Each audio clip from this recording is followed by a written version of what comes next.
वजीर फाइनेंस हरीश राव ने पेश कयासी की है कि बीजेपी को सिर्फ एक सीट पर कामयाबी मिलने वाली है। सदाशिव पेट में रोड शो से खिताब करते हुए हरीश राव ने कांग्रेस और बीजेपी को शदीद तनकीद का निशाना बनाया। उन्होंने कहा कि कांग्रेस की जानिब से किए गए वादों पर भरोसा नहीं किया जा सकता। अगर कोई भरोसा करता है तो वो धोखे का शिकार हो जाएगा, क्योंकि कांग्रेस इख्तियार के लिए अवाम को हथेली में जन्नत दिखा रही है। మునుపంతా భయపడకుండా బతుకుదు మనం ఎప్పుడు దేవుడేస్తాడో ఏం టెస్ట్ చేస్తాడో అని వానికి నెల నెల మామూలు అందులో ఒక రకం మామూలు కాదు, లోకల్ మామూలు, టాస్క్ ఫోర్స్ మామూలు, స్టేట్ మామూలు, లీడర్ మామూలు, ఇంకా కొంత ఈ బ్లాక్ మెయిల్ ఉంటుండే కొంత అయ్యో పేపర్ల వార్త వచ్చిందని అట్లా ఎన్ని మామూలులో ఎంతమందికి సలాం కొట్టుడో ఎంతమందికి భయపడి బతుకుడో.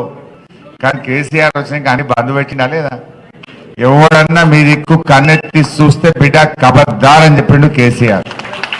అరే మా వాళ్ళు వృత్తిని నమ్ముకొని బతుకుతున్నారు, కళ్ళు తాగితే మంచి కిడ్నీలు సాఫ్ ఉంటాయి. అది సాదా సీదా తెలంగాణ జీవన స్థితిగతులకు ఒక ప్రతిబింబం. అందులో ఒకటి కళ్ళు వృత్తి. అంత